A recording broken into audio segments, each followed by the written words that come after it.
Simak bersama tausiah yang akan disampaikan oleh Ustadz Dr. Haji Adi Hidayat LC.MA. Kepada beliau kami persilahkan. Bismillahirrahmanirrahim. Assalamualaikum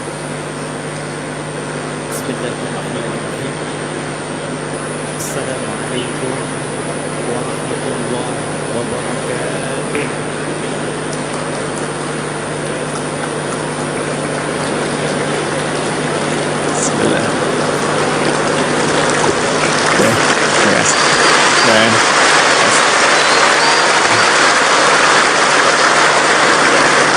Bismillahirrahmanirrahim. Assalamualaikum warahmatullahi wabarakatuh.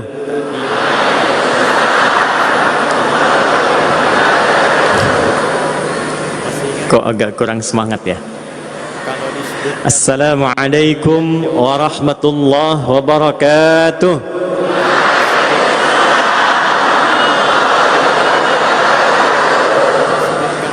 Saya mau tes lagi yel-yel awal yang tadi oleh Prof. Sofyan sempat diutarakan di awal sambutan. Masih ingat? Kalau disebutkan Muhammadiyah, jawabnya apa? Kalau disebutkan Muktamar, jawabnya apa? Kalau disebutkan panitia, jawabnya apa? Menggembirakan. Kita coba cek suara yang paling semangatnya. Muhammadiyah, Muhammadiyah, Muhammadiyah, Muktamar. Pojok sana suaranya mana? Muktamar, Muktamar, panitia. Saya ingin dengar suara yang pojok sana. Panitia, panitia. Tepuk tangan untuk semuanya.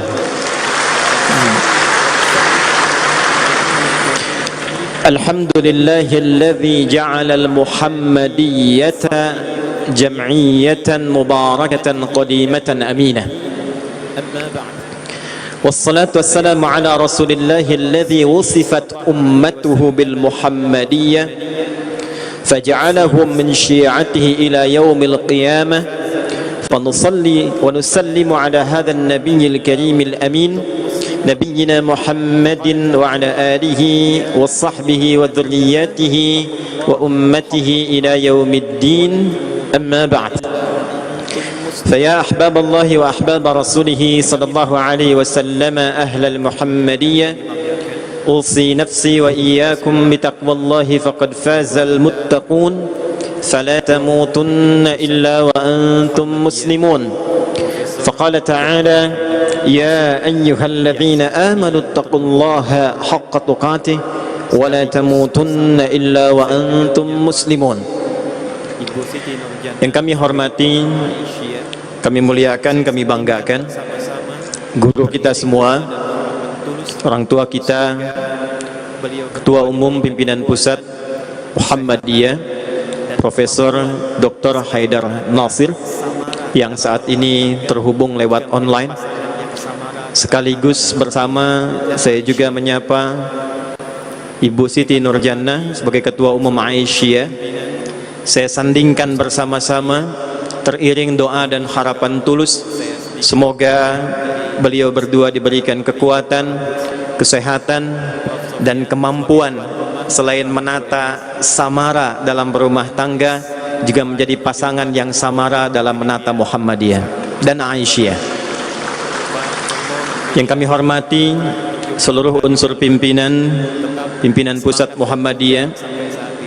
Mohon izin kalau saya sedikit mengurut dari sebelah kanan tepi Dr. Agus, Prof. Sofyan sebagai tuan rumah Rektor UMS, Pak Dahlan Rais terakhir berjumpa di Tripoli di Libya, sekarang berjumpa kembali. Pak Romo Marpuji Ali terakhir berjumpa kita di Melbourne, tetap semangat dan muda sampai saat ini. Profesor Dadang Kahmat, beliau sangat produktif dalam menulis, ide-idenya sangat brilian. Kami saat mengambil S2 di Sunan Gunung Jati, beliau juga tadi disampaikan Direktur Pasca Sarjananya. Pertama saya lihat di ruangannya sedang menulis. Mudah-mudahan tetap produktif dan memberikan sumbangsi terbaik untuk Muhammadiyah. Sahabat kami, guru kita semua, Profesor Dr. Abdul Mu'ti, beliau ini di antara yang paling semangat dan mengingatkan supaya saya dipastikan berada di sini. Sampai-sampai dari Austria pun kemarin masih WA-WA-an. Prof, mudah-mudahan senantiasa dimuliakan, disehatkan, dan tentunya menjadi selain jubir terbaik juga pengelola terbaik untuk persyarikatan kita. Yang tidak bisa saya sebutkan satu persatu, seluruh unsur pimpinan yang membahagiakan hadir saat ini. Tadi saya bersalaman dengan beberapa dari PDM-PDM se-Jawa Tengah, dan mungkin juga yang tidak terhubung saat ini secara langsung. Mohon izin mendoakan semoga semuanya senantiasa dalam rahmat dan berkah Allah Subhanahu wa taala. Membersamai kita saat ini ada juga Pak Danrem. Ini sahabat saya luar biasa. Beliau dari Komandan Grup A Pas Pampres. Mohon berdiri, izin Pak Komandan. Sebelumnya Bapak Kolonel Infantri Muhammad Anan, sekarang dipercaya menjadi Danrem di Solo. Kita doakan mudah-mudahan diberikan kekuatan, kesehatan, dan kemampuan. Dan yang paling luar biasa, baru pertama sertijab sudah akan mengumpulkan anak-anak yatim termasuk dari Panti Muhammadiyah se-Solo Raya. Hari ini akan dilangsungkan bersama jajaran dari Korem, kemudian juga ada dari Kodim, dari Polresta Solo. Saya selalu mendukung dalam setiap kesempatan kekuatan integrasi TNI Polri. Semoga senantiasa diberikan kekompakan, kekuatan dalam menjaga ketahanan, keamanan, dan ketertiban negara kesatuan Republik Indonesia tercinta. Kami selalu berikan perhatian, Pak, karena Oktober ini hari ulang tahun TNI. Kami kirimkan 25 prajurit TNI dari Kodam 3 Siliwangi untuk menunaikan umrah ke Tanah Suci, plus mengibarkan bendera merah putih di Jabal Uhud. Mudah-mudahan Juli nanti saat masuk juga HUT-nya Polri, kita bisa membersamai hal yang telah disampaikan. Forkopimda dan semua yang saya cintai yang hadir di auditorium yang termegah, sekali lagi saya tegaskan, yang termegah yang pernah saya masuki, yang dibangun dengan DP 0% tanpa hutang. Jadi kalau ada isi bensin dimulai dari 0, maka ini bangunan dimulai dari 0, tapi mudah-mudahan berkahnya melimpah di sisi Allah Subhanahu wa taala. Hadirin sekalian, sebelum kita bersama belajar dan saling berbagi, saya ingin menegaskan kembali supaya la raiba fi, tidak ada keraguan di dalam statement yang disampaikan Pak Rektor dan Prof Dadang Kahmad tadi. Adi Hidayat adalah kader Tulen Muhammadiyah. Nomor kartu anggotanya boleh dicatat 10.25 84.05 960676 10.25 84.05 960 676. Ini pimpinan pusat Muhammadiyah belum tentu hafal itu katanya dulu. Sejatinya adalah di antara umat. Kenapa mesti bangga menjadi kader Muhammadiyah? Setidaknya kita punya 3 alasan utama. Pertama, patut diingat, kader Muhammadiyah itu ketika terhubung dengan persyarikatan Muhammadiyah sejatinya adalah di antara umat Nabi yang mendudukkan jalan hidupnya ikut petunjuk Nabi secara real melalui cicit Nabi Muhammad SAW sebagai pendiri persyarikatan ini. Patut diingat, Kiai Haji Ahmad Dahlan yang mendirikan persyarikatan Muhammadiyah itu 18 November 1912 itu 18 Zulhijjah itu adalah keturunan langsung yang tidak ada perbedaan pendapat di dalamnya, yang tersambung kepada Rasulullah sallallahu alaihi wasallam. Muhammad Darwish atau dikenal dengan Kiai Haji Ahmad Dahlan bin Kiai Haji Abu Bakar bin Kiai Haji Muhammad Sulaiman bin Kiai Ilyas bin Kiai Sulaiman bin Demang Jurang Juru Kapindo bin Demang Jurang Juru Sapisan bin Kiai Gerbak yang keempat bin Kiai Gerbak yang ketiga bin Kiai Gerbak yang kedua, dikenal dengan Sunan Geseng, yang kemudian berkiprah di Klaten, itu yang menjadi keturunannya Pak Erlangga Hartarto sekarang, Ketua Umum Golkar, yang terkenal dengan Apam Lakuatanya itu. Bin Kiai Gerbek yang pertama dikenal dengan Syarif Muhammad Kebungsuan bin Adipati Ayadiningrat bin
dan mencerahkan di setiap bidang tanpa sekat, di setiap tempat tanpa batasan. Anda ingin menjadi pejabat, silahkan. Jadi dubes, silahkan. Jadi mufassir, silahkan. Di TNI, silahkan. Di Polri, silahkan.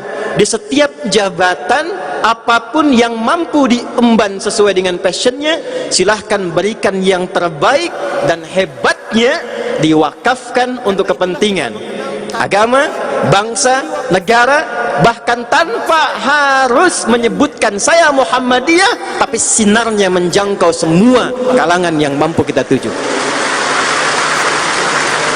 Karena itulah kita mengenal kadar persyarikatan yang diwakafkan, amal solehnya, pengabdiannya.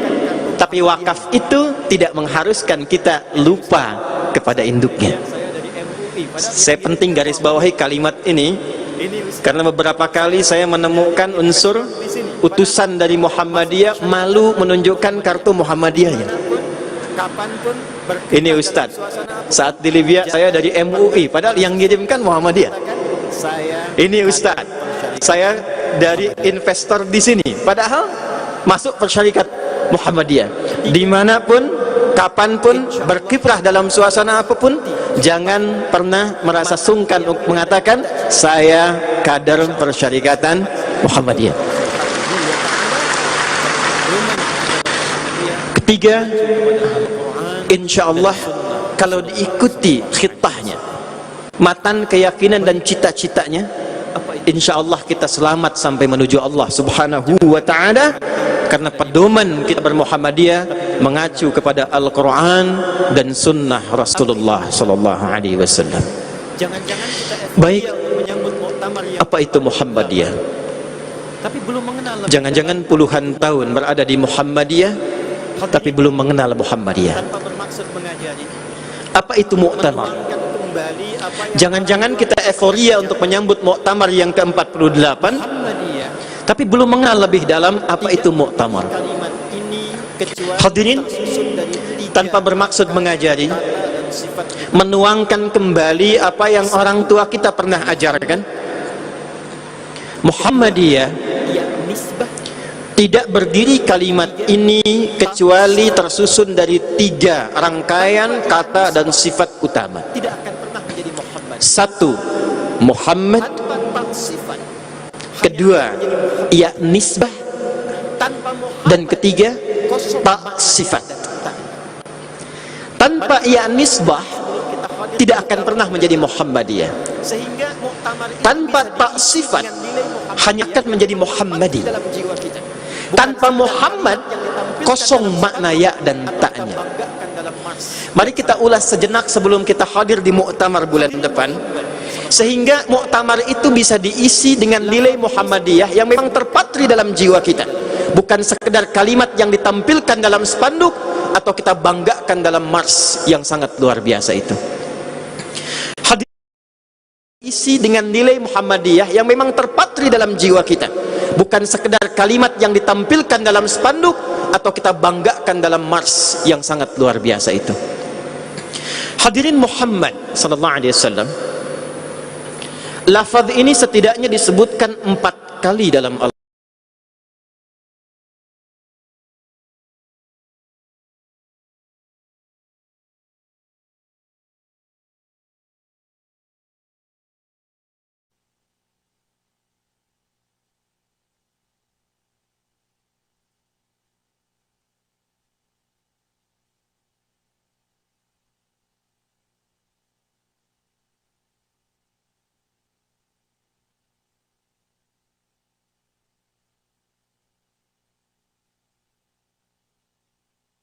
Pak Rektor, Adi dan Sofyan nama zat yang dilekatkan untuk membedakan satu orang dengan yang lainnya. Sifat, nama yang dilekatkan untuk memberikan keistimewaan yang melekat kepada pemiliknya. Ahmad, Muhammad. Kita berikan yang umum, jujur misalnya.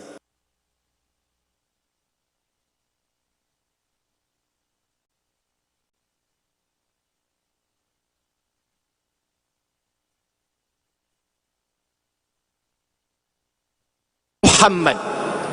Kita berikan yang umum, jujur misalnya. Sifat. Sabar, sifat. Pak Asep, jujur. Asep ya nama zat.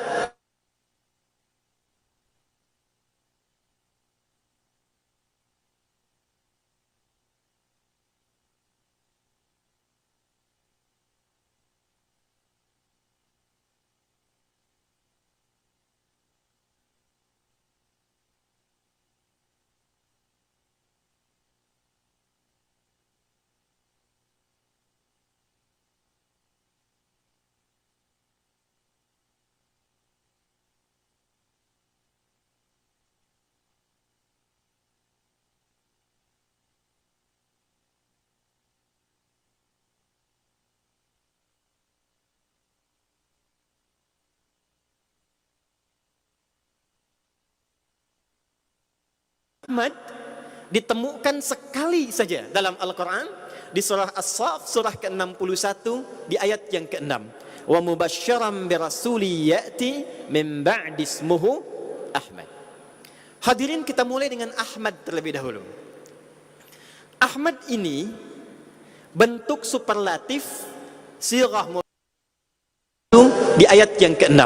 Wa mubasysyiran birasuli ya'ti min ba'di ismuhu Ahmad. Hadirin, kita mulai dengan Ahmad terlebih dahulu. Ahmad ini bentuk superlatif sirah mubalaghah. Arab tidak pernah menyebut dari kata Hamid. Hamid. Di Pasuruan ada kiai fenomenal namanya Kiai Hamid. Mbah Hamid Pasuruan. Orang Arab tidak pernah menyebutkan kata Hamid kecuali kepada seorang sosok yang tinggi nilai spiritualnya sehingga tinggi tingkat pemujiannya kepada Allah Subhanahu wa taala. Contoh, kalau ada orang rajin sekali sholat di bidang sholat, rajin tahajud, rajin sholat duha, rajin sholat rawatib, rajin yang fardunya, tak pernah terlambat, maka orang Arab akan menyebutnya dengan Hamid. Tapi kalau bertambah kekhusyuannya, meningkat tambahan spiritualnya, rajin sholat, rajin puasa juga. Rajin salat, rajin baca Quran juga. Rajin salat, rajin berinfak juga. Maka berubah namanya dari Hamid menjadi Ahmad.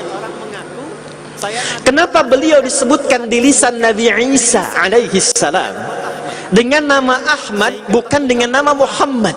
Ini penting.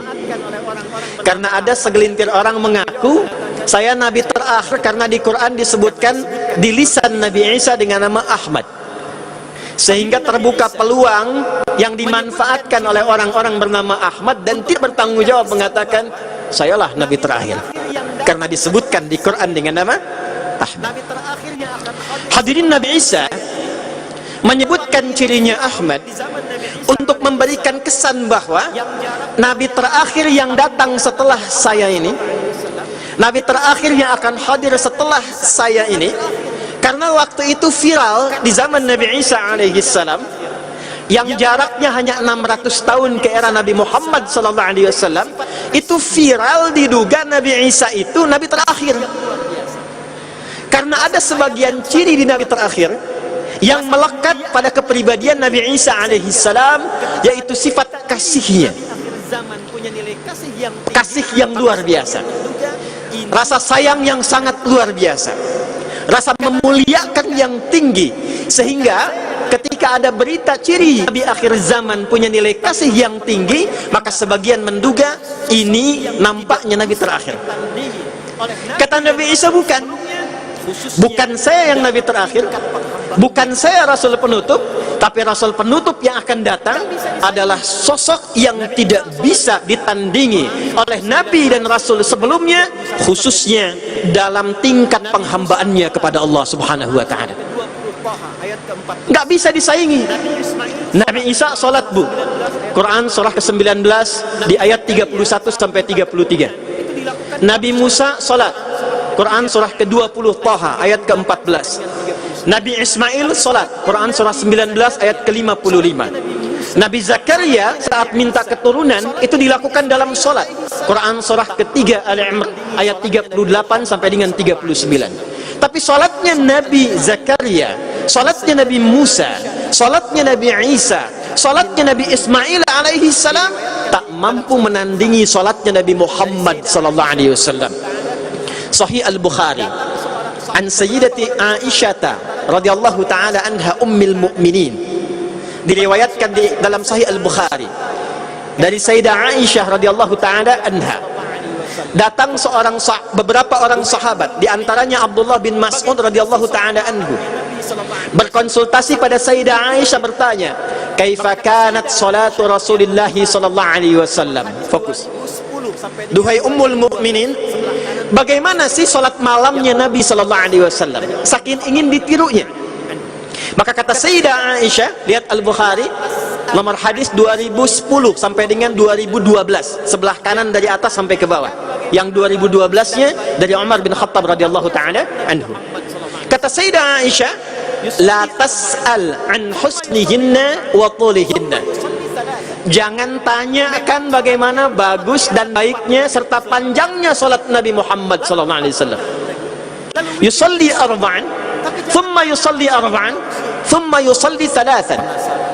Memang salatnya pertama kelihatan 4 kali selama denganku, kata beliau, lalu 4 rakaat lagi, lalu witir 3 rakaat, tapi jangan tanya panjang dan bagusnya. Penasaran? Setiba dari situ, mengikuti Nabi di malam-malam berikutnya, lalu salat di belakang Nabi sallallahu alaihi wasallam. Abdullah bin Mas'ud radhiyallahu taala anhu, Ubay bin Ka'ab radhiyallahu taala anhu, beberapa sahabat yang lainnya. Begitu salat di belakang Nabi, rakaat pertamanya Al-Baqarah 100 ayat. Dikira ruku', lanjut sampai dengan 286 ayat. Dikira akan ruku', lanjut Ali Imran 200 ayat. Dikira akan ruku', lanjut An-Nisa 176 ayat. 5 juz 4 halaman rakaat pertama, baru kemudian ruku'. Besoknya mereka semua tidak ikutan lagi. Itulah Ahmad. Itulah Ahmad. Pengalaman Sayyidah Aisyah tiduran di samping Nabi, malam-malam terbangun karena tangannya menyenggol kaki Nabi, lalu melihat Nabi kakinya sudah bengkak-bengkak. Begitu salam ditanya oleh Sayyidah Aisyah radhiyallahu ta'ala anha, "Ya Rasulullah, ya bima ma'na?"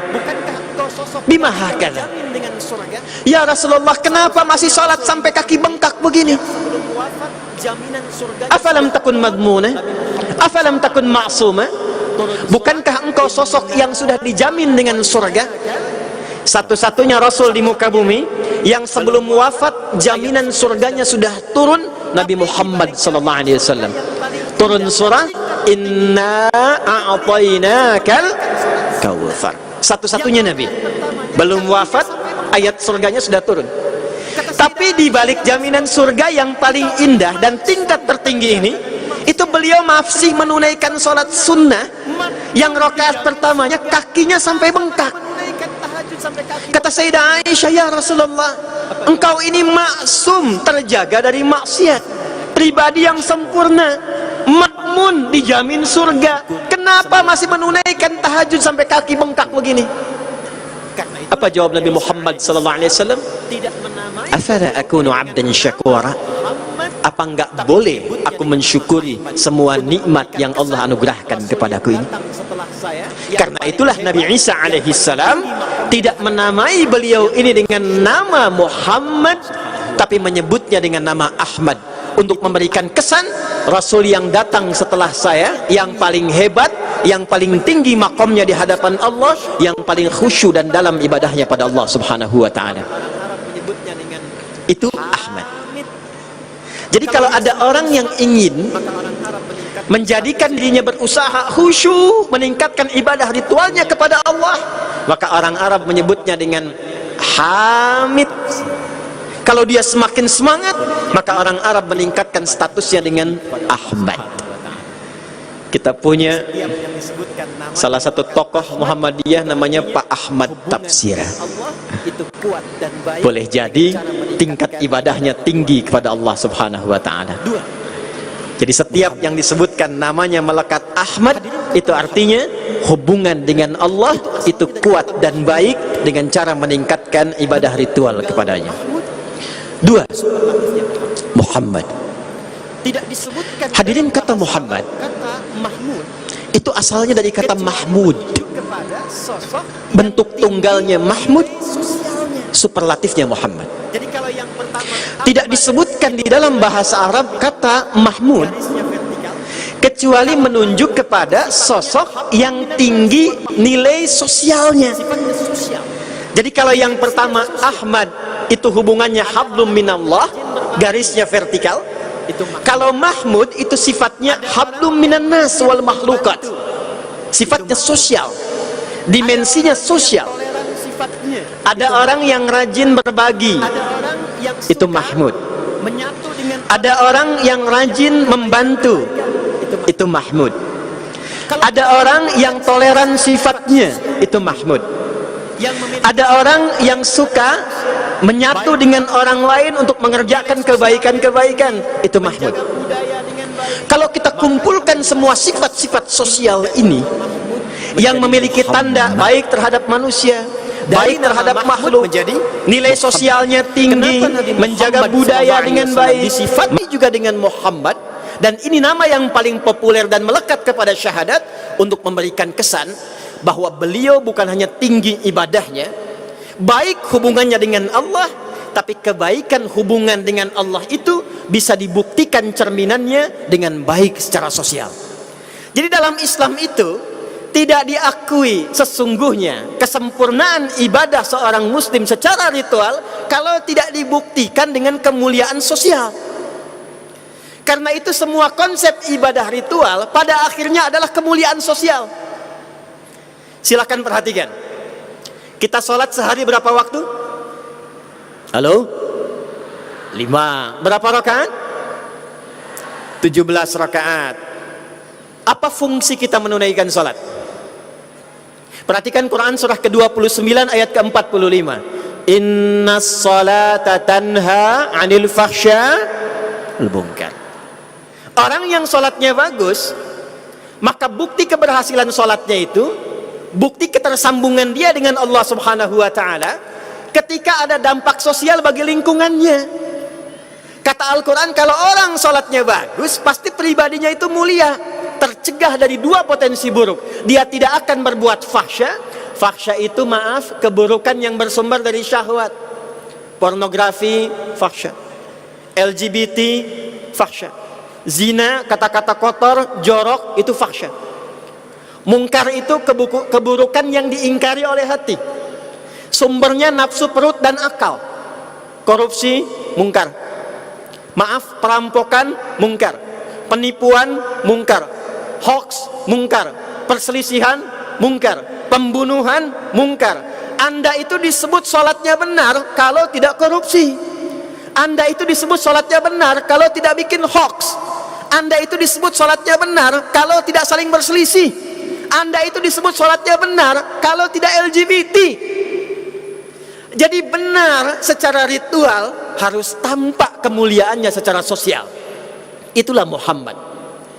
Jadi ketika Nabi Muhammad disebut dengan Muhammad, ingin menampakkan kesejatian Islam itu lewat amaran real yang bisa dirasakan dalam konteks kemanusiaan. Sekarang kita rasanya kehilangan itu.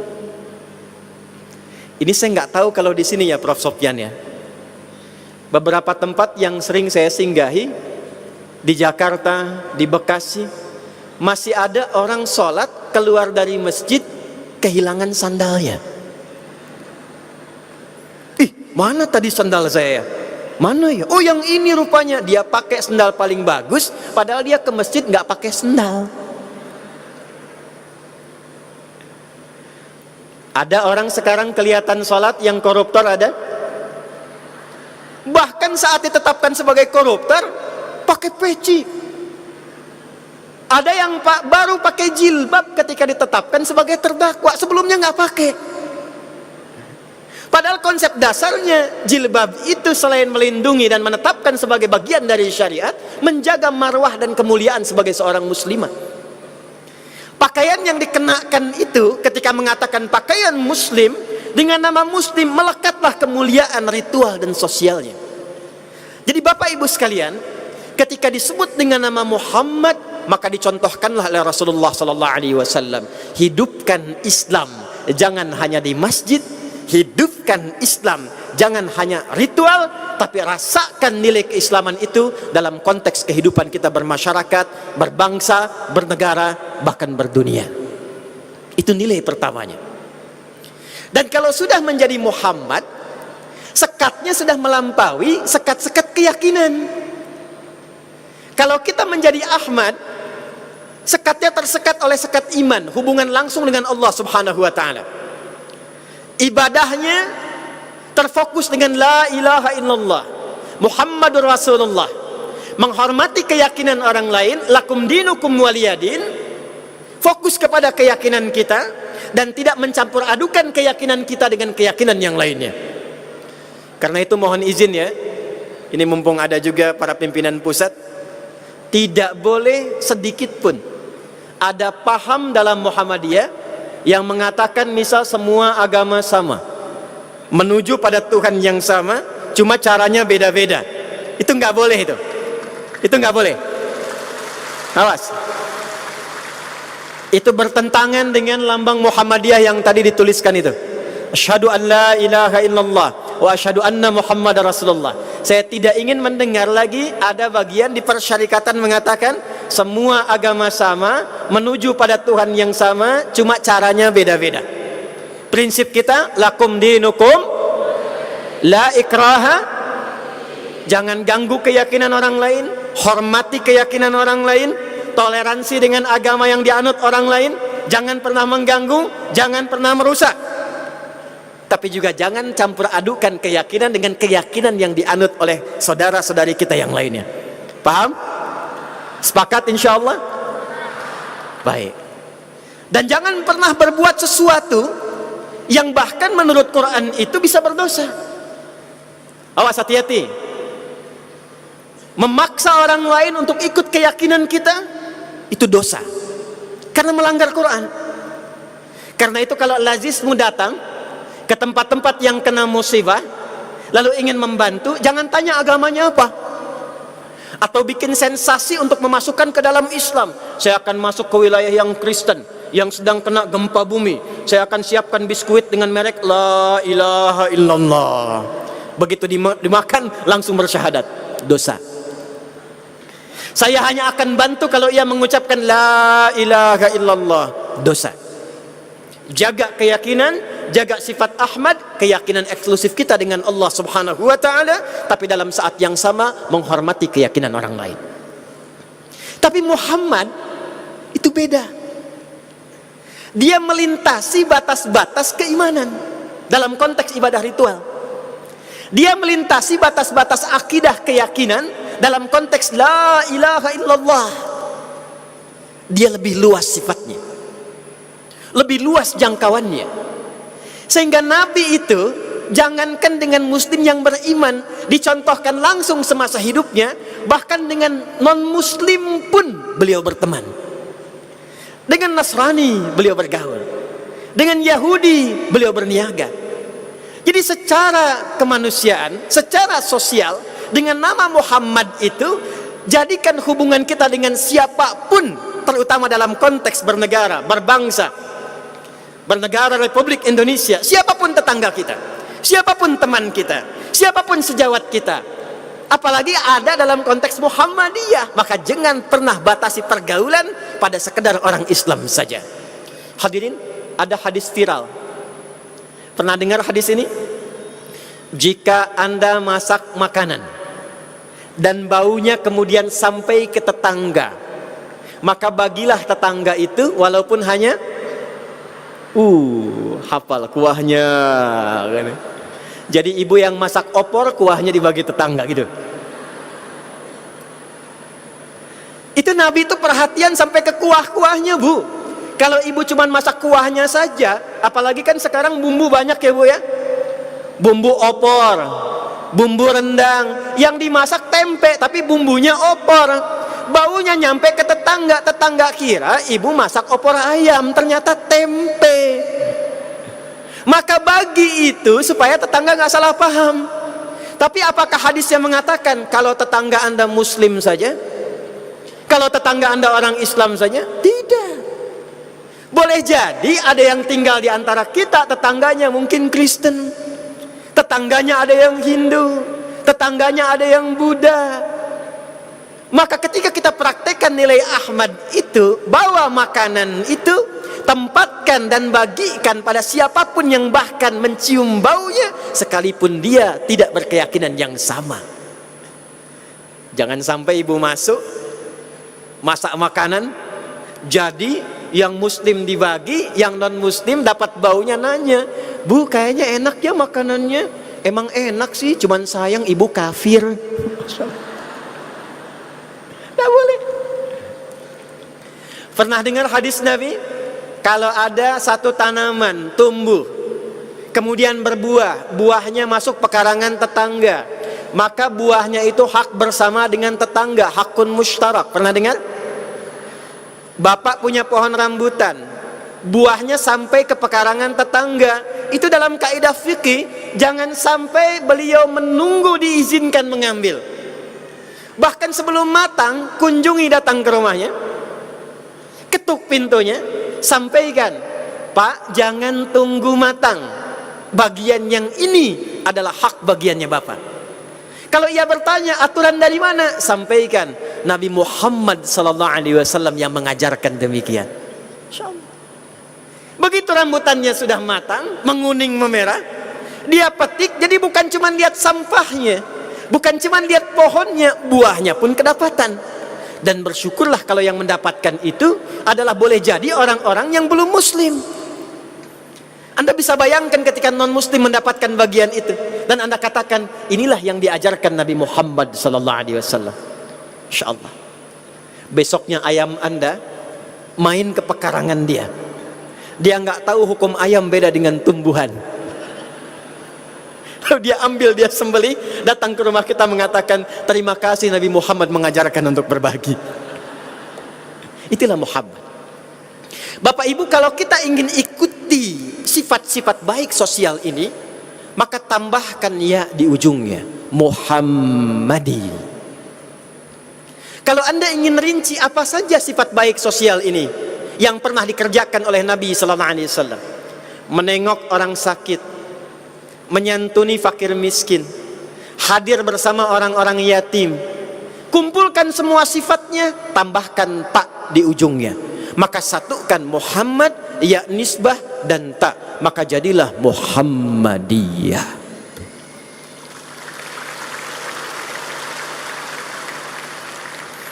Jadi ketika nama ini dituliskan 8 tahun yang lalu, itu bukan sekedar nama yang hampa makna.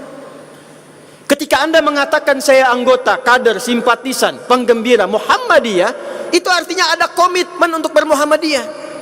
Jadi manusia yang baik, jadi manusia yang gemar berbagi, jadi manusia yang perhatian. Jangan berbuat curang, jangan korupsi, jangan bikin hoax, jangan terpolarisasi. Itulah Muhammadiyah. Kenapa Kiai Haji Ahmad Dahlan tidak menuliskan Ahmadiyah? Karena sebagai seorang muslim sudah pasti harus punya hubungan baik dengan Allah. Nggak mungkin muslim nggak sholat, nggak mungkin muslim nggak taat pada Allah. Tapi persoalannya, apakah setiap orang yang sholat benar sholatnya? Apakah setiap orang yang benar ritualnya bagus ibadah sosialnya? Karena itulah dalam pengajian surah Al-Ma'un yang fenomenal itu, begitu beliau bacakan, ara'aita alladhi yukadzibu bid-din fadzalika alladhi yad'ul wa la yahuddu 'ala ta'amil miskin fawailul lil musallin alladhina hum an salatihim alladhina hum yura'un wa yamna'un. Apakah berhenti sampai ritual di situ? Tidak. Untuk mempraktekkan bermuhammadiyah yang sejati, beliau copot pakaian terluarnya, dikeluarkan harta terbaiknya, dan diamalkan dalam konteks Muhammadiyah yang sebenarnya. Maka dari situlah kemudian menjadi pandangan sakit, diterjemahkan kekinian, diimplementasikan dalam konteks bermuhammadiyah, jadilah PKU.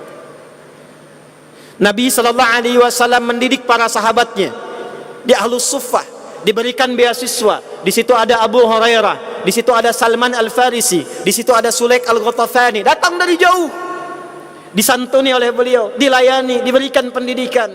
Sekarang menjadi madrasah, sekarang menjadi sekolah-sekolah Muhammadiyah, sekarang menjadi kampus-kampus Muhammadiyah. Kalau dulu di Masjid Nabawi tempat Nabi mengajar kecilnya luar biasa, sekarang di UMS 1 dari sekian PTM Muhammadiyah, aula dan glosariumnya sangat luar biasa.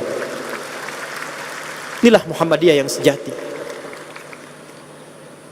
Kokam mana kokam? Kokam mana kokam? Tadi yang mengaji komandan kokam ya? Sudah pernah lihat madrasah Nabi belum di Masjid Nabawi? Belum. Tolong catat ya. Nanti yang kokam, komandannya tadi, bawa 9 orang, 10 orang. Nanti kami dari Quantum Akhir Institute hadiahkan umrah untuk berangkat ke Tanah Suci. Harus lihat. Masuk lewat pintu Umar bin Khattab, lurus saja. Sampai ke daerah yang terbuka atapnya. Ada yang manik-manik karpet hijau, bukan yang raudhah. Geser sebelah kiri yang dekat makam Nabi. Sekatnya kecil. Itulah Suffah. Bandingkan dengan tempat megah yang sekarang didapati oleh umatnya Nabi Muhammad SAW bernama Muhammadiyah itu. Inilah Muhammadiyah. Jadi ketika diberi nama dengan Muhammadiyah, ingin memberikan kesan, praktekkan, implementasikan nilai ritual itu dalam konteks ibadah sosial. Kita tidak hanya patut berbangga dengan apa yang telah dicapai oleh Muhammadiyah secara persyarikatan, tapi sifat itu ketika ada ya-nya mesti melekat secara personil. Jadi saya tidak ingin mendengar, Pak, ada kader-kader Muhammadiyah yang berkiprah di bangsa, di negara, jadi dubes, jadi menteri. Insya Allah harus ada jadi presiden dari kader Muhammadiyah. Mesti ada. Muhammadiyah itu lahir sebelum NKRI berdiri. Semua bagian dari persyarikatan itu sudah seperti bagian bangsa dan negara. Divisinya sudah ada semua. Masa tidak ada satupun yang bisa jadi presiden? Siap, kader siap? Jadi panglima. Nabi 12.000 sahabat, ada 38 panglima. Satu kekuatan panglimanya bisa menaklukkan Romawi dan Persia. Ini kokam dari segini banyak, masa tidak ada yang jadi panglima? Kader Muhammadiyah, kita doakan Bang Anan nih, ya, mudah-mudahan jadi panglima ke depan insya Allah. Mesti ada. Dan lebih penting daripada itu, kehidupan di bangsa ini sekarang krisis bermuhammadiyah. Bukan dalam nama persyarikatan, tapi dalam etika dan moral. Maka Muktamar Muhammadiyah itu harus mengembalikan jati diri kita untuk menginspirasi kehidupan berbangsa dan bernegara di negeri yang kita cintai ini. Kirim pesan ke kehidupan berbangsa dan bernegara ini. Tidak ada kader Muhammadiyah yang tersangkut masalah korupsi. Tidak ada kader Muhammadiyah yang terpolarisasi. Tidak ada kader Muhammadiyah yang dekat dengan radikalisme dan nama-nama selainnya. Saya waktu bom di Jalan Tamrin meledak gitu, dan mudah-mudahan tidak pernah ada lagi terjadi seperti itu. Saya sedang di Lampung, Pak, sedang mengajar.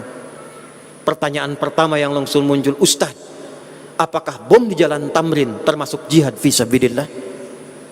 Saya bilang, Pak, sependek pengetahuan saya, jihad fisabilillah itu jihad di jalan Allah, bukan di Jalan Tamrin.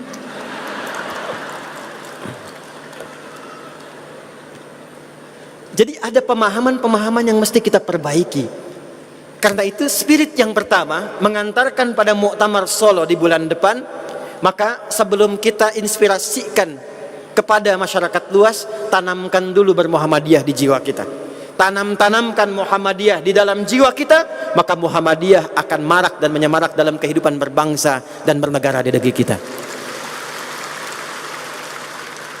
Karena itu jaga pesan Kiai Haji Ahmad Dahlan, hidupkanlah Muhammadiyah, jangan cari hidup di, coba yang paling akhir kencangkan, jangan cari hidup di, nah itu nggak mungkin Muhammadiyah itu bisa wujud kalau pengelolanya bergeser visinya, alih-alih menghidupi cari hidup di Muhammadiyah, nggak akan muncul kekuatannya, nggak akan muncul syiar ketinggiannya. Karena itulah kita akan bawa semangat ini kepada muktamar. Apa itu muktamar? Muktamar itu, izin, ini saya masih ada waktu, Prof. Oh, sampai jam berapa saya? Oh, Masya Allah, sampai asar. Baik. Saya jam 11 pulang, ibu sampai asar silahkan ya. Bapak ibu sekalian, muktamar itu akar katanya dari kata i'tamara. Masdarnya, sifatnya i'timar disebut juga dengan umrah. Jadi kalau orang Arab mengatakan ana a'tamir, saya akan umrah. Dari kata ini muncul kata umur. Amara ya'muru ditambah dengan hamzah dengan ta, i'tamara, sifat maf'ulnya menjadi mu'tamar. Asal kata umru dan menjadi nama bagi usia yang dilekatkan kepada kita, diserap dari bahasa Arab disebut dengan umur. Padahal asalnya yang dimaksud usia itu dalam Al-Quran bukan umur, Bu, Pak, tapi namanya disebut dengan ajal. Ajal itu batas usia yang Allah berikan kepada kita sampai akhir berkehidupan, itu ajal. Quran surah ke-7 di ayat 34. Walikulli ummatin ajal fa idza jaa ajaluhum la yastakhiruna sa'atan wa la yastaqdimun.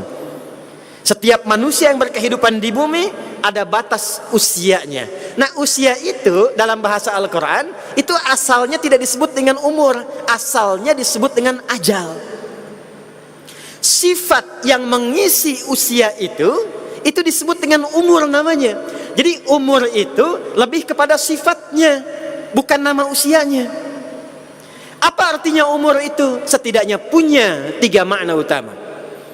1, segala yang bermanfaat dalam bahasa Arab disebut dengan umur. Karena itu ketika kita ditanya, maaf ya, Ustadz Adi berapa usianya? Saya jawab misalnya usia saya sampai saat ini adalah 38 tahun 27 hari misal. Maka ketika ditanya umurnya berapa, maksudnya, hei, Anda ada hidayat. Sampai 38 tahun 27 hari itu, manfaat apa yang telah dihasilkan selama hidupmu? Jangan-jangan selama ini, maaf, kamu memandang tidak bermanfaat. Kamu bicara tidak bermanfaat.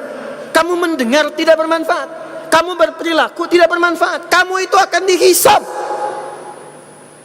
Maka ketika kita ditanya berapa umurmu, seakan-akan kalimat itu dititipkan oleh Allah kepada lisan orang yang bertanya kepada kita untuk menghisab diri sendiri berapa banyak manfaat yang telah ditampilkan dalam berkehidupan.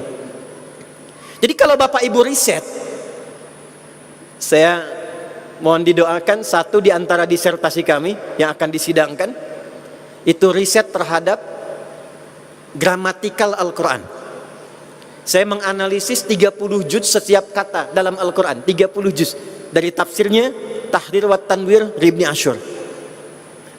Bapak Ibu sekalian, yang paling dahsyat dalam Al-Quran, bahkan ketika menyebutkan semua organ tubuh kita ini, itu disebutkan fungsi manfaatnya. Seakan memberi kesan kepada kita, kenapa dinamakan dengan umur? Dijelaskan oleh Quran, tidak ada satupun fungsi tubuh kita ketika digunakan kecuali semuanya manfaat. Contoh, Bu,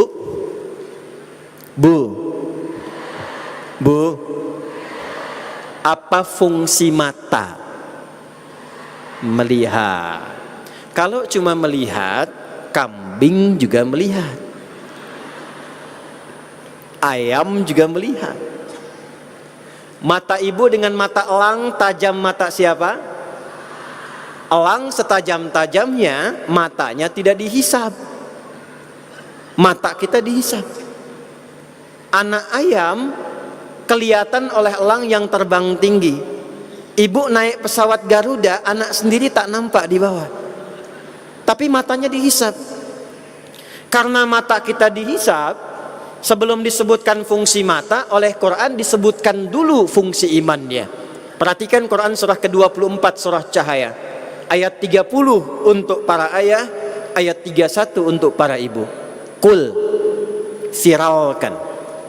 Sekarang saya senang terjemahan kata kul dengan kata viralkan dibandingkan dengan katakan.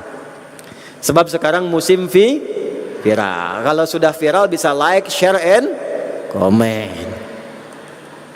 Qul viralkan Muhammad sallallahu alaihi wasallam li'ibadiyalladzina qul lil mu'minina yaghuddu min absarihim. Viralkan Muhammad sallallahu alaihi wasallam kepada setiap pria-pria yang masih merasa punya iman dalam dirinya, yakin Allah pencipta yang akan menghisabnya. Yaghuddu min absarihim. Kalau Anda ingin melihat, kata Allah, jangan sekedar lihat, Anda hanya boleh melihat yang bermanfaat saja. Tak baik menurut Allah, palingkan. Makanya dalam fikih Islam itu ada fikih yang mengatur penglihatan. Ada gambar-gambar yang nggak boleh dilihat. Ada tema-tema yang nggak boleh dilihat. Ada bentuk-bentuk yang nggak boleh ditatap. Kata Quran, kalau nggak baik, palingkan. Ini proyek nggak bagus, palingkan. Ini sendal bukan punya saya, palingkan. Ini bagian bukan bagian dan hak saya, palingkan. Sepanjang yang dilihat bukan manfaat, kata Allah, palingkan. Itulah fungsi mata. Jadi kalau cuma melihat, jangankan manusia, binatang pun melihat. Bedanya penglihatan binatang dengan manusia, kata Allah, manusia hanya melihat, apalagi punya iman yang bermanfaat, yang mampu dia lihat. Turun ke lisan. Apa fungsi mulut? Halo, apa fungsi mulut? Berkata yang baik-baik. Karena itu ketika bertutur oleh Allah itu jangankan manusia biasa, maaf, jangankan manusia biasa, apalagi yang mengatakan saya beriman, itu langsung ditegaskan oleh Allah sebelum lisannya, imannya disebutkan terlebih dahulu. Ya ayyuhalladzina amanu, hei semua yang beriman tanpa kecuali dimanapun dia berada, yang dekat, yang menengah, yang jauh. Ya disebutkan 361 kali dalam Al-Quran untuk menjangkau semua tanpa kecuali. Ayyuha disebutkan 150 kali dalam Al-Quran untuk memberikan penguatan dan penegasan akan informasi yang disampaikan. Alladzina disebutkan 1080 kali dalam Al-Quran, untuk menjangkau semua kalangan tanpa kecuali, laki-laki, perempuan, tua, muda, besar, kecil, apapun jabatannya. Kata Allah, saya tidak peduli siapapun kalian, sepanjang masih merasa punya iman. La yaskhar qaumin qaum, gunakan lisanmu untuk bertutur yang baik, jangan saling mencela.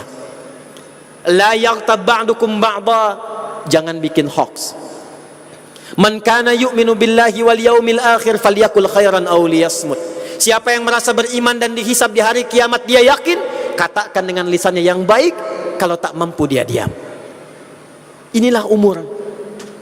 Inilah umur.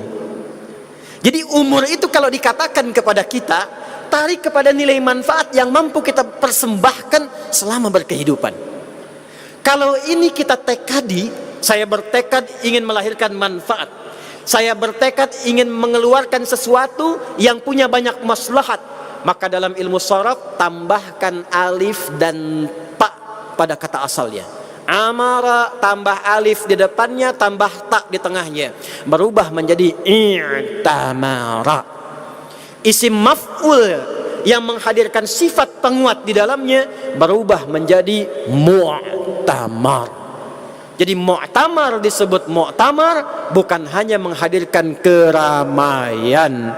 Kalau ramai di stadion juga ramai, kalau ramai di pasar juga ramai. Tapi umat Muhammadiyah tidak menghadirkan keramaian kecuali membawa manfaat yang bermaslahat untuk negeri kita tercinta.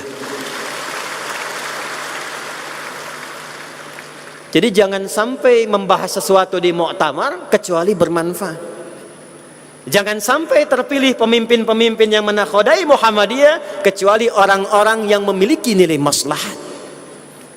Jangan sampai dibahas beberapa kebijakan kecuali ada manfaat dan maslahat bagi warga persyarikatan serta lingkungan sekitarannya. 1. 2. Kata umur juga berarti sesuatu yang melahirkan kesuksesan dan kebahagiaan. Karena itulah ibadah yang melatih sukses dan bahagia disebut dengan umrah. Ibadahnya. Umrah kan cuma 4 Pak ya, ritualnya, pokoknya. Miqat dengan niat, tawaf, sa'i, kemudian apa? Tahallul. Niat memantapkan tekad. Lalu berangkat dengan tawaf. Berapa putaran Bu? 7 putaran. Baik, dimulai dari apa? Hajar Aswad. Berhenti di mana? Di Hajar Aswad lagi. Perhatikan baik-baik. Bukankah saat tawaf dari Hajar Aswad melewati makam Ibrahim? Ada bacaannya kan? Ya, Subhanallah walhamdulillah wala ilaha illallah wallah. Pernah nggak kita riset kenapa bacaannya itu? Kenapa sampai makam Ibrahim? Kenapa tidak diteruskan? Itu rahasianya ada di surat Maryam. Ini tolong di antara kita saja ya. Rahasianya di antara kita saja. Bukan nanti surah Maryam dari ayat 49 bahkan dari 47 sampai dengan ayat 50. Nabi Ibrahim itu perjuangannya tidak biasa untuk menebarkan nilai-nilai kemuliaan Islam. Maaf, sampai berpisah dengan keluarga, terusir dari tempat beliau dilahirkan, teraniaya dalam banyak tantangan-tantangan. Tapi beliau masih bertekad untuk meneruskan dan menebarkan nilai kemuliaan itu. Lalu apa yang terjadi? Ketika konsistensi untuk menyebarkan risalah Allah itu ditempuh dalam nilai kemuliaan, maka jangankan yang diminta sekarang, yang mustahil pun menurut manusia itu bisa terjadi. Beliau punya istri pertama Sayyidah Sarah divonis secara medis tidak mungkin memiliki keturunan. Maka apa yang terjadi? Turunlah kemudian berita dari Allah Subhanahu wa taala.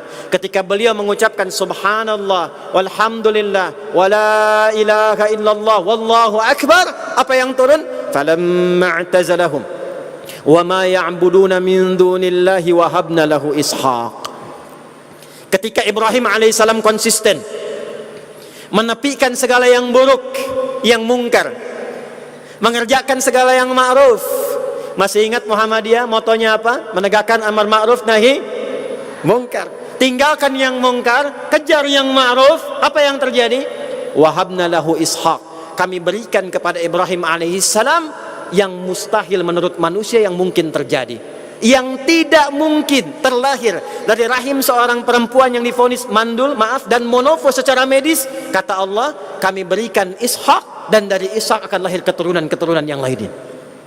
Karena itulah ketika kita tawaf dari Hajar Aswad sampai ke makam Ibrahim, kita mengevaluasi perjuangan apa yang telah ditempuh selama ini. Ada tantangan, ada rintangan, kadang-kadang ada perbedaan-perbedaan, kadang-kadang ada kesulitan-kesulitan yang tidak mudah diatasi. Tapi ketika bersandar kepada Allah, sampai dengan makam Ibrahim kita katakan subhanallah, walhamdulillah, wala ilaha illallah, wallahu akbar.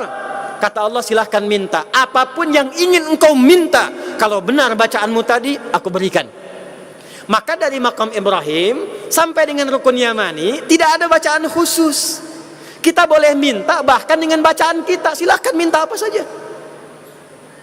Minta jabatan yang maslahat silahkan. Minta anak lulus ujian silahkan. Minta sukses pekerjaan silahkan. Tapi apa yang diminta kadang-kadang berupa keinginan. Kadang-kadang kalau kita minta dunia saja, akhiratnya belum tentu baik. Betul? Ibu kalau sudah punya sepeda pengen minta apa? Sudah punya motor minta apa? Sudah punya mobil minta apa? Sudah punya pesawat minta apa? Sepeda belum dipakai ibadah kok minta pesawat. Sepeda kok yang baru dipakai olahraga tiap subuh, yang belum pernah dibawa ke masjid, yang dihisab itu akan ditanya oleh Allah, belum dipakai ibadah sudah minta motor. Itulah dunia. Kadang-kadang terlihat dunianya bagus, akhiratnya belum tentu. Karena itulah sampai dengan rukun Yamani dibimbing lagi supaya dunianya bagus, akhiratnya mulia. Maka muncullah doa, Rabbana atina fid dunya hasanah wa fil akhirati hasanah wa qina adzaban. Jadi Allah menginginkan lewat tawaf 7 kali itu dapat dunianya, mulia akhiratnya. Kalau kita bawa refleksi tawaf itu ke dalam kehidupan kita, tidak ada satu pun kita kecuali yang terbangun beraktivitas setiap harinya mengalami 7 hari dalam sekali. 7 hari sepekan kita bangun beraktivitas. Kadang ada tantangan, kadang melewati kesulitan-kesulitan, kadang melewati rintangan-rintangan, kadang ingin punya harapan, kadang ingin diridhai oleh Allah. Itulah tawaf. Kalau kita bawa ke dalam nuansa mu'tamar itu, maka refleksikan Muhammadiyah selama 48 tahun ke belakang. Sekian banyak bertawaf itu, apa yang telah dihasilkan? Jangan-jangan maaf Pak, teman-teman, mungkin dari PCM, PDM, PWM sampai ke PP sekarang, benar nggak niat kita bermuhammadiyah sampai dengan hari ini? Saya tanya kembali, sudah mikot belum? Betul nggak niatnya tuh? Itu batik yang dipakai itu, kain yang dikenakan, sudah menunjukkan benarnya niat belum bermuhammadiyah itu? Jangan-jangan sudah berniat, baru bertekad, cuman putar-putar aja di Muhammadiyah. Mana yang subhanallahnya? Mana yang alhamdulillahnya? Mana yang Allahu Akbarnya? Jangan-jangan sekarang cuma pengen pada ngejar Hajar Aswad aja untuk mencium, sedangkan lupa sudah berapa putaran dia berputar di dalamnya. Jangan-jangan yang dikejar selama ini bangga dengan dunianya aja. Ini ruangan megah, bagus. Sudah dipakai ibadah belum? Wa fil akhirati hasanahnya sudah masuk belum? Rumah sakit sudah banyak, PTM sudah ratusan. Berapa banyak yang di situ terlahir anak-anak kita yang sudah mampu mendekatkan diri mereka dengan Allah Subhanahu wa taala. Berapa banyak jabatan yang dititipkan amanah kepada para kader Muhammadiyah. Kedudukan itu sudah dipakai belum untuk mengenalkan orang-orang yang dipimpin kepada Allah Subhanahu wa taala. Anda tidak akan pernah dihisab dengan berapa banyak harta yang dikumpulkan, berapa bintang tertempel di pundak, berapa banyak kedudukan dan tingginya, tapi yang dihisab dari semua yang Allah titipkan itu berapa banyak yang mampu mendekatkan diri kita kepada Allah Subhanahu wa taala. Renungkan di muktamar itu, tekadkan itu, bulatkan, susun program dari Muktamar Solo untuk mendapatkan dunia yang berkemajuan, fid dunya hasanah, dan akhirat yang mencerahkan, wa fil akhirati hasanah. Dengan itulah waqina adzabannar. Kalau sudah ada rencana itu, sa'i Bu, sa'i Pak. Apa itu sa'i? Lari-lari kecil. Kalau lari-lari kecil maraton, lari besar maraton. Sa'i itu asalnya bukan lari-lari kecil. Sa'i itu dari kata sa'a yas'a sa'yan, yang berarti kesungguhan, keseriusan untuk mengerjakan sesuatu. Ibunda Ismail alaihissalam, Sayyidah Hajar, begitu sampai membawa Ismail, menggendong nangis, ingin minta ASI, ternyata ASInya nggak bisa keluar. Maka disimpan, kisah viralnya dekat kemudian Ka'bah. Ibunya naik, membawa kebeningan pikiran dalam benaknya, berhusnudzan, positive thinking. Nggak mungkin Allah uji kalau nggak ada solusi. Menghempaskan yang buruk untuk menghasilkan yang baik, dalam bahasa Arab disebut dengan tasfiyah namanya. Sifatnya disebut dengan sofa, orangnya disebut dengan sufi, pemiliknya disebut dengan Sofia, perempuannya Sofia. Makanya bukitnya disebut dengan Bukit Sofa, tempat seseorang yang naik ke sana dengan pikiran yang jernih dan bersiap bersungguh-sungguh mengeksekusi apa yang diinginkan. Sesuatu yang diinginkan dicapai, tingkat tertinggi yang ingin dicapai, marwah terhebat yang ingin diraih, itu disebut dengan marwah namanya. Maka dari Bukit Sofa ke Bukit Marwah. Perhatikan Bapak Ibu sekalian, Bukit Sofa itu di atas atau di bawah? Marwah di atas atau di bawah? Di atas. Bukankah untuk ke Marwah kadang harus turun dulu dari bukit? Setelah itu ada 2 lampu hijau, lalu kemudian lari-lari kecil. Setelah itu apakah langsung dapat air yang diinginkan itu? Tidak. Naik ke atas ternyata oasenya Fata Morgana. Turun lagi, naik lagi, turun lagi. 7 kali naik turun, ternyata yang dapat airnya itu anaknya. Yang dapat airnya itu anaknya. Tapi yang sungguh-sungguh siapa? Ibunya. Yang sa'i siapa? Ibunya. Untuk siapa? Anak keturunannya. Maka ketika muncul itu dengan kesungguhan, niat tulus ibundanya itu, dapat marwahnya, keluar airnya. Ketika airnya keluar, ibunya tidak mengatakan ijma, ijma, ijma, kumpul. Tapi zam, zam, zam, zam. Kumpul, jangan berhenti. Kumpul, jangan berhenti. Kumpul, jangan berhenti. Sampai saat ini airnya disebut dengan air zam-zam yang terkumpul tidak pernah berhenti.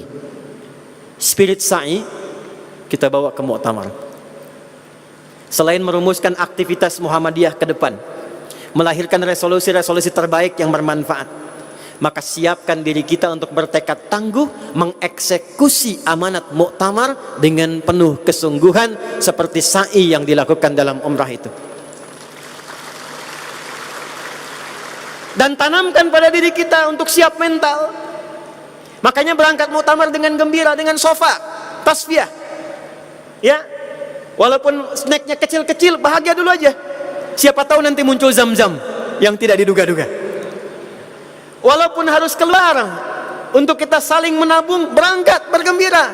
Karena Muktamar sesuatu yang bermanfaat, sesuatu yang menghasilkan kemuliaan di hadapan Allah Subhanahu wa taala. Berangkat, tapi jangan sekedar berangkat. Pulang kita harus bersiap dan bertekad. Mungkin pulang dari Muktamar, tidak semua yang turun dari sofa itu akan senang. Ada tantangan. Mesti lari-lari, mesti jemput bola, mesti koordinasi. Izin Pak, izin Prof. Muti, saya ingin juga memberikan satu usulan. Sebelum keluar, akan lebih baiknya kita konsolidasi di Muhammadiyah itu lebih baik, lebih kuat, sehingga semua kebijakan yang di pusat itu juga bisa terasakan sampai dengan ke daerah. Kenapa saya sampaikan ini? Setiap kali saya menginfokan beasiswa, sudah sampai informasinya, tapi saya tidak mendapati satu anak pun kemudian untuk dikirimkan. Pertama kali yang saya infokan kalau ada peluang itu selalu Muhammadiyah. Ini ke Mesir ada jatah sekian, ini ke Sudan sekian, ini ke Turki sekian. Saya datang ke pimpinan pusat Muhammadiyah, ini saya cerita. Membawa langsung orang Sudannya, orang parlemennya, 2 orang, diberikan langsung kuotanya 25 untuk Muhammadiyah. Begitu tiba waktunya, tidak ada satupun yang dikirimkan. Saya datang dengan yang dari Turki, menyampaikan kuota, diberikan 20 untuk sekolah di Akademi Imam Malik. Saya sampaikan infonya, saya bawakan orangnya, begitu akan dikirimkan, gratis, beasiswa, kami dari Quantum Akhir Institute biayai. Ternyata yang muncul dari Muhammadiyah cuma 2. Maka saya menginginkan, ayo, konsolidasikan sampai dengan ke daerah, ada info apapun, saya menginginkan kalau bisa Pak ada comment centernya Pak. Masuk dari pusat, langsung dengan ke bawah, siap, saya sampaikan sekarang.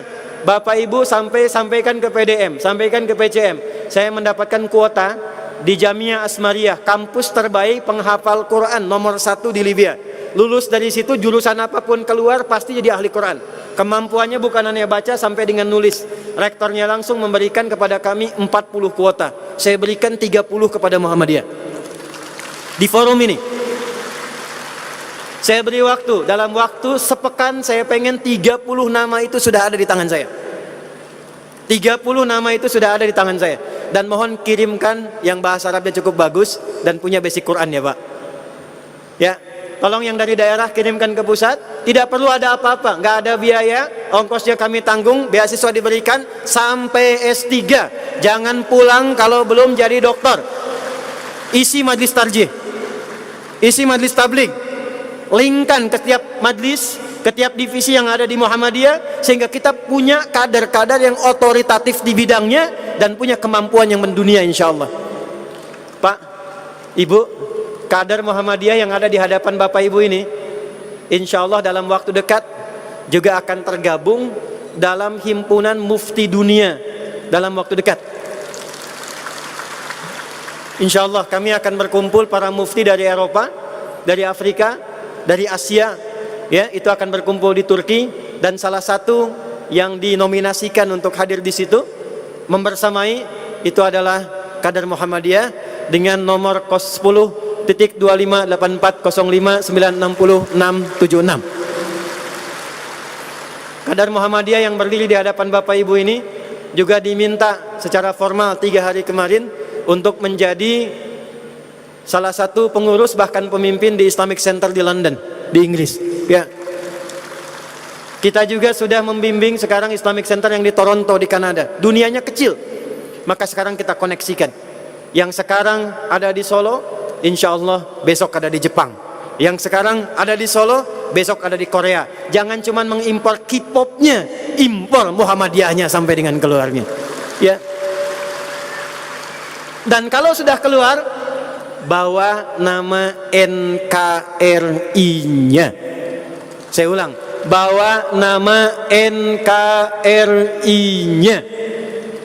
Kemarin saya ceramah di forum internasional, dihadiri mufti, kemudian juga duta besar di Tripoli, dan saya katakan, dan saya satu-satunya yang jadi keynote speaker pada masa itu, saya katakan, saya bangga berada di sini sebagai warga negara Indonesia.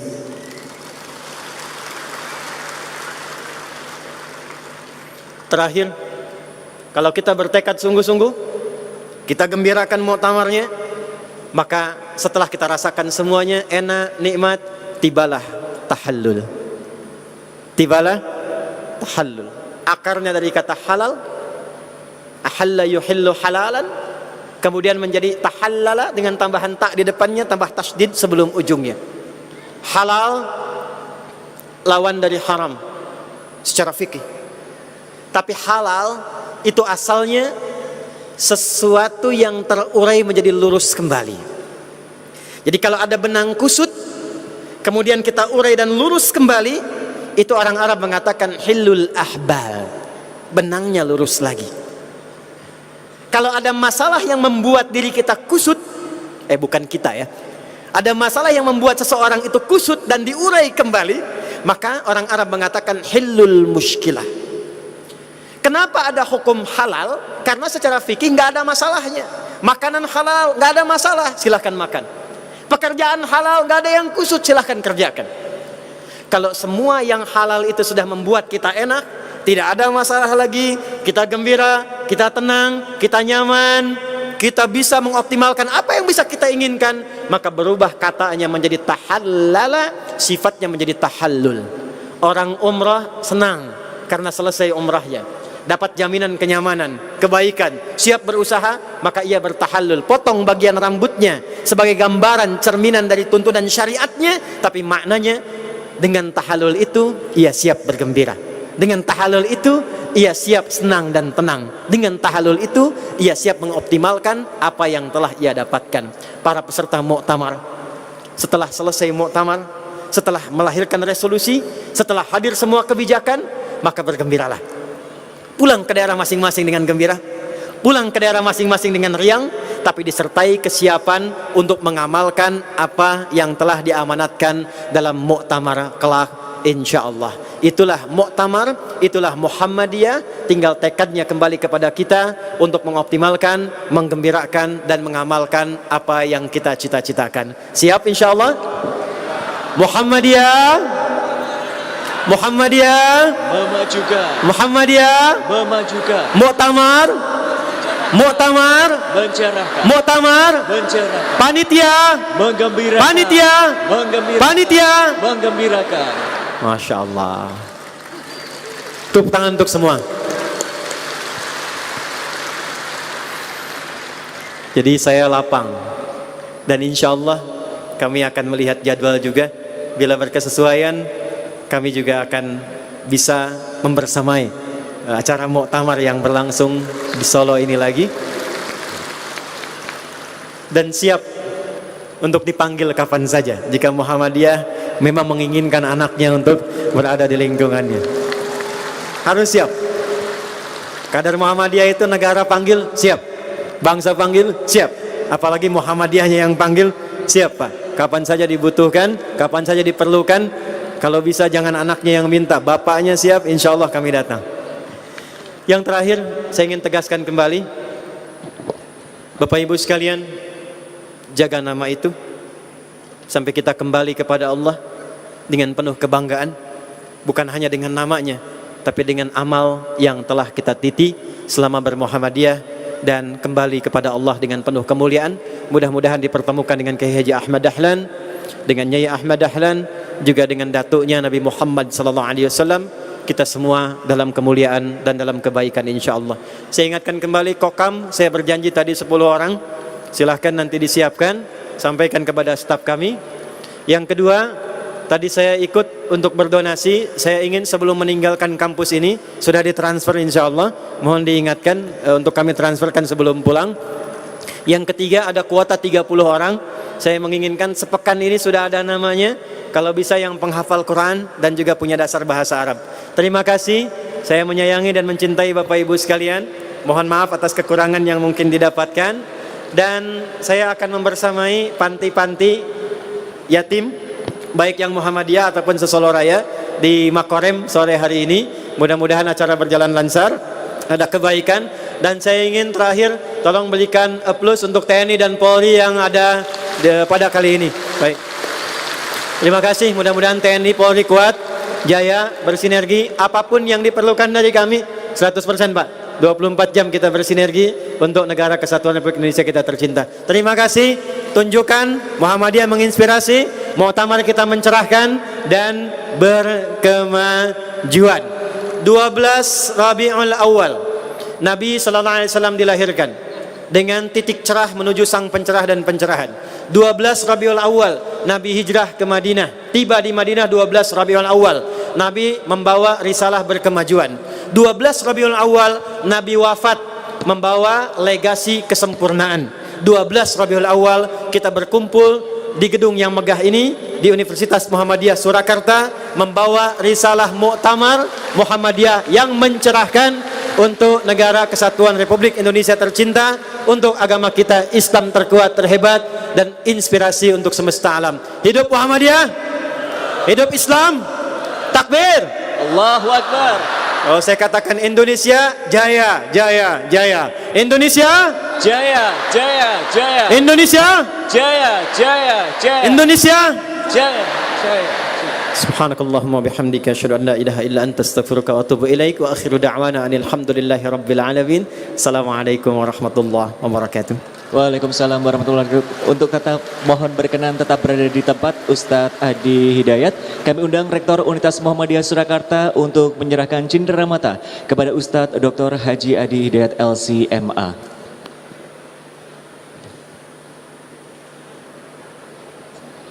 Setelah penyerahan cenderamata nanti akan kami persiapkan untuk foto sebanyak 3 sesi.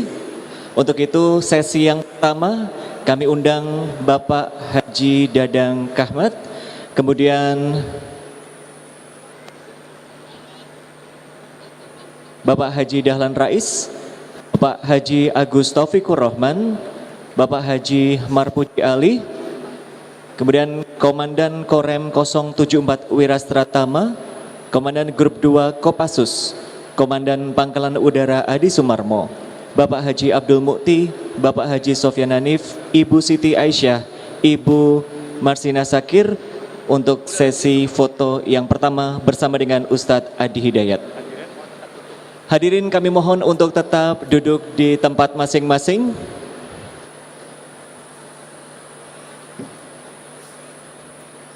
Baik, kami mohon hadirin untuk tetap duduk di kursi masing-masing. Dan untuk foto sesi yang pertama kami undang Bapak Haji Dadang Ahmad, Bapak Haji Dahlan Rais, Bapak Haji Agus Taufikur Rahman, Bapak Haji Marpuji Ali, Komandan Korem 074 Wirastratama, Komandan Grup 2 Kopassus, Komandan Pangkalan Udara Adi Sumarmo, kemudian Bapak Haji Abdul Mukti, Bapak Haji Sofyan Hanif, Ibu Siti Aisyah dan Ibu Masuna Sakir untuk sesi yang pertama.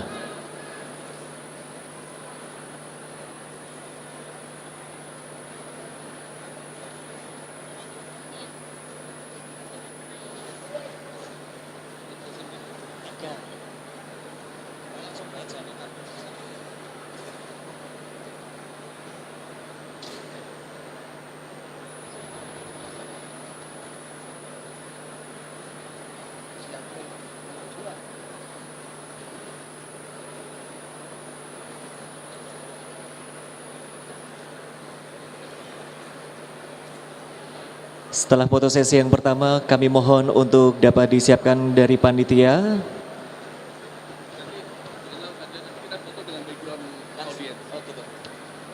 Dan nanti kita juga akan foto dengan audiens ya. Mohon bersabar para audiens untuk bersabar terlebih dahulu.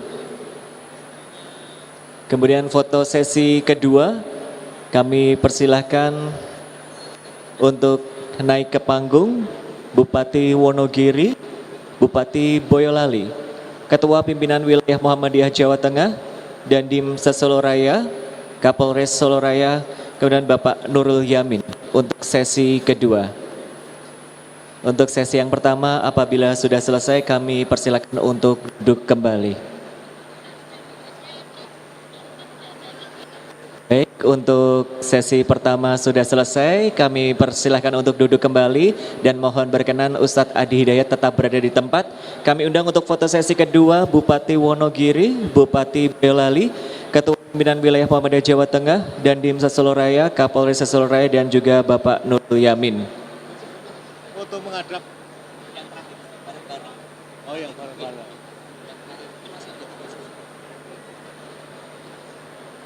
Dan untuk foto sesi ketiga,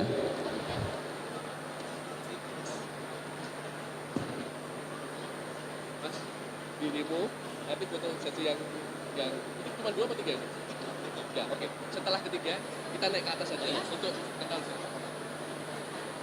foto sesi kedua yaitu bersama dengan Ustadz Adi Hidayat, Bupati Wonogiri, Bupati Boyolali, Ketua Pimpinan Wilayah Muhammadiyah Jawa Tengah, Dandim Soloraya, Kapolres Soloraya dan juga Bapak Nurul Yamin.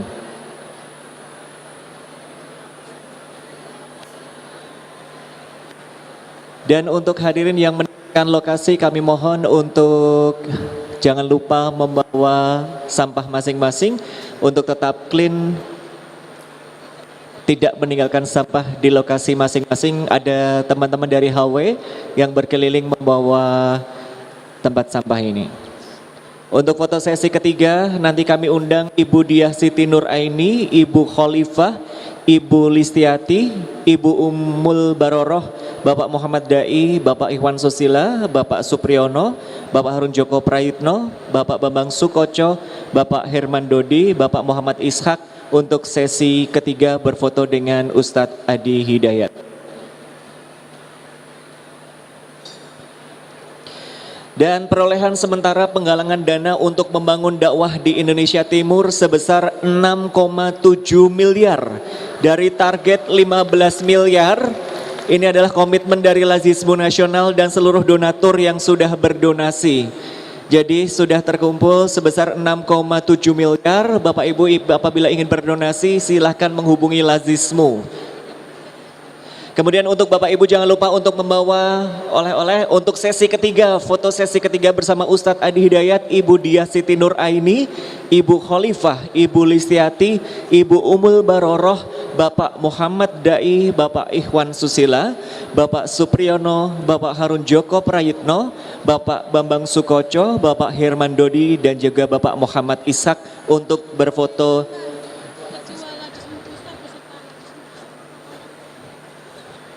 Atau langsung ke sini aja, Pak siapa? Kepada Bapak Dr. Mahli Zainuddin, pengurus Lazismu Pusat untuk bisa ikut serta berfoto di sesi ketiga. Dan jangan lupa Bapak Ibu hadirin yang hadir di Auditorium Universitas Muhammadiyah Surakarta untuk membawa oleh-oleh berupa merchandise dari Muktamar berupa batik, kaos peci dan lain sebagainya. Ini bisa didapatkan di hall pintu utama dan beberapa titik di area Edupak. Anda beli, Anda berkontribusi. Dan jangan lupa untuk tidak meninggalkan sampah di lokasi Anda. Jangan lupa untuk membawa sampah dari Anda karena sudah ada teman-teman HW untuk menyiapkan semuanya. Di depan pintu juga ada tempat sampah yang bisa untuk membuang. Sesi foto ketiga sudah, berarti kita langsung akan berfoto dengan audiens.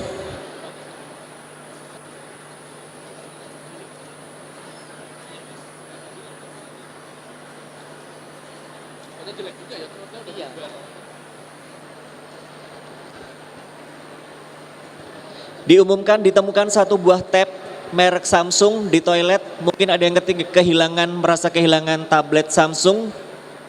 Ditemukan tablet Samsung di toilet, silahkan menghubungi meja MC. Baik, akan dilanjutkan.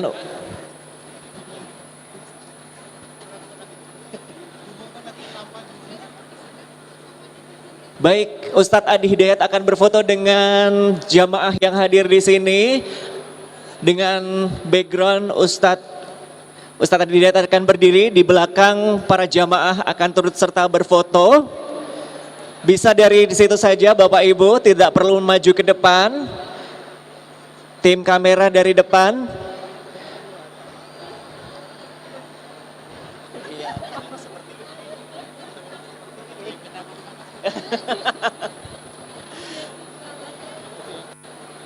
Baik, stop. Bapak Ibu bisa di bawah saja, tidak perlu naik ke atas panggung. Bapak Ibu.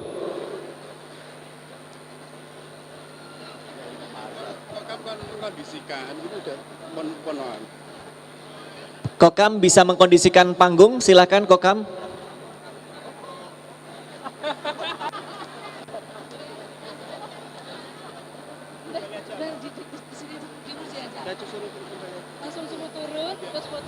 Baik, Bapak Ibu silahkan turun dulu yang di atas panggung. Bapak Ibu mohon kerjasamanya boleh turun dulu.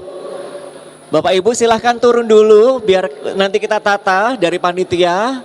Nanti kita foto bareng ya. Monggo Bapak Ibu semuanya turun dulu dari panggung. J. Ya, biar tertata rapi, fotonya biar bagus. Dan sudah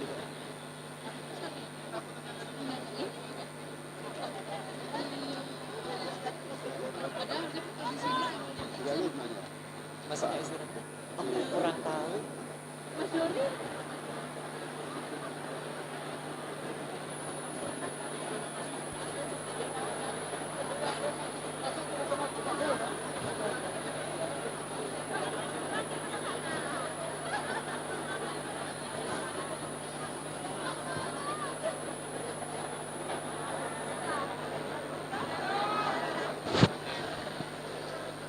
Ya, boleh diberikan jalan Bapak Ibu.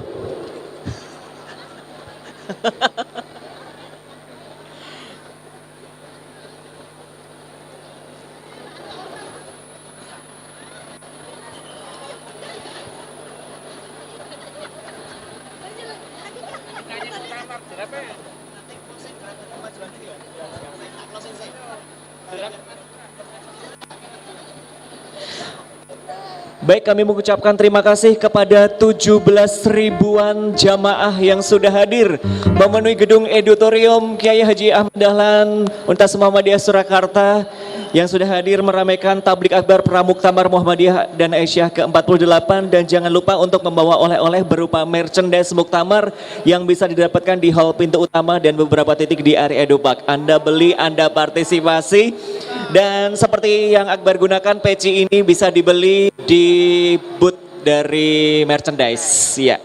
Dan akhirnya terima kasih banyak atas nama panitia, kami mengucapkan terima kasih, mohon maaf atas kesalahan yang ada dan mungkin ada hal yang kurang berkenan, dan selamat kembali ke rumah masing-masing.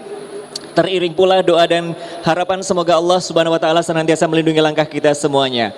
Saya Akbar Aras Ari undur diri, wabillahi taufik wal hidayah. Wassalamualaikum warahmatullahi wabarakatuh. Kembali derap berkemajuan.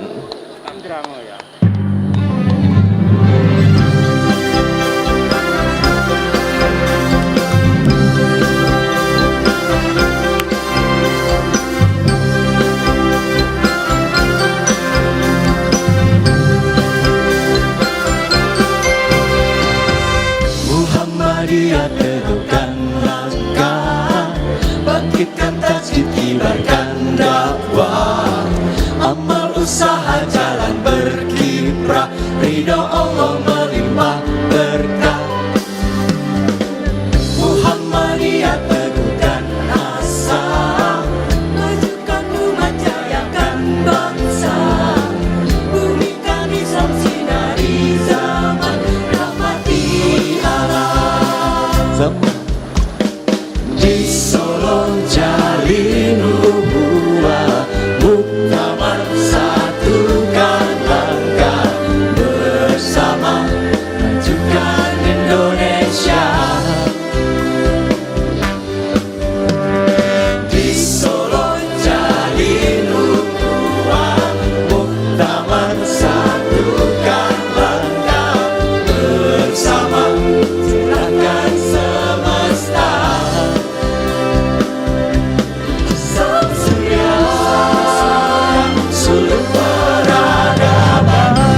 Terima kasih tim paduan suara vokal Alki.